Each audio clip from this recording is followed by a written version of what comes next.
Last month, Nobel Prize winner Klaus von Klitzing gave a lecture to hundreds of researchers and students at the Shanghai Science Hall. 72-year-old von Klitzing won the Nobel Prize in Physics in 1985 for his discovery of the quantum Hall effect, an important step for the development of magnetic levitation trains, among other uses.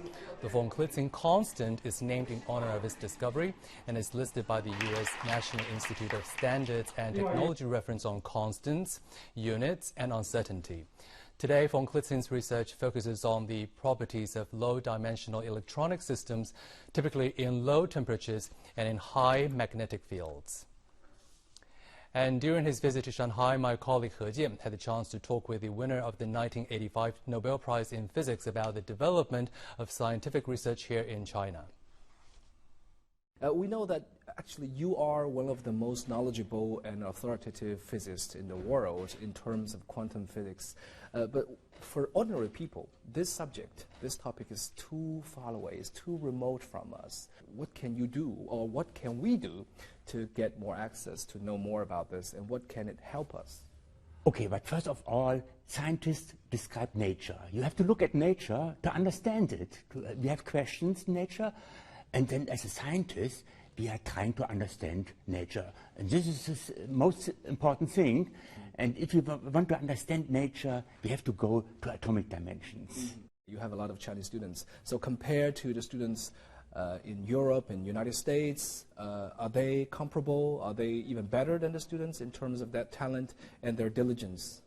Okay, they are working harder than most of the European students, so I like it. And I think in the last 20 years I observed they are starting to ask more individual new questions. And this is very important to do science. Talking about creative, and this is something that you cannot learn, or is this something that you can learn?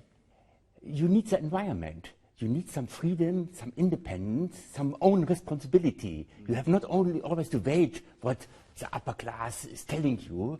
Normally, if you work as a scientist, you have to predict something to get financial support. Yes. But normally it doesn't go in a straight way.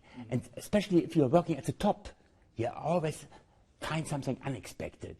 But for those students, it's really hard sometimes, think about it, it's really hard for them to repel the upper class, as you just mentioned. No, I had always this freedom. I think everyone should go to a foreign country also to have some experience about other cultures of thinking.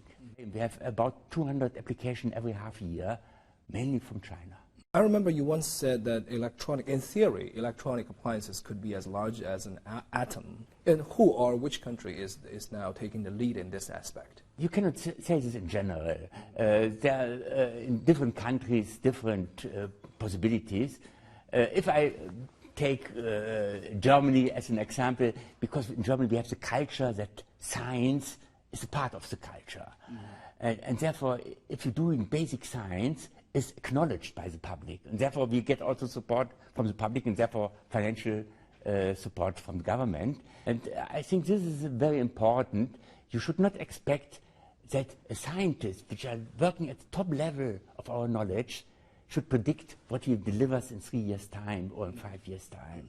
Are you intending to bring the culture in your country, in Germany, the innovative culture to China? If I bring this to the world, I'm happy. But I don't like to put the tradition of a country to some other country, because each country has independent developments.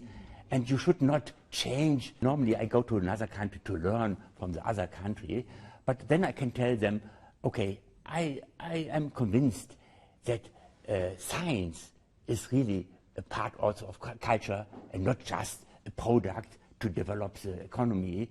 It comes automatically, but I think to have this feeling to support science because it's part of your culture, I think this is my message. I remember you just said you came to China for the first time in 40 years ago, and actually during those 4 decades, what was the biggest improvement you have seen in China in terms of science development, science R&D? Okay, the financial support during the last 10 years is unbelievable. And more Chinese top scientists from other countries, they like to come back. This is a big change, to have the atmosphere that science is supported, I think this is a good indication. And we have a long-term tradition also of cooperation with the Academy of Science in China, the Max Planck Society, and they work together for a long, long time.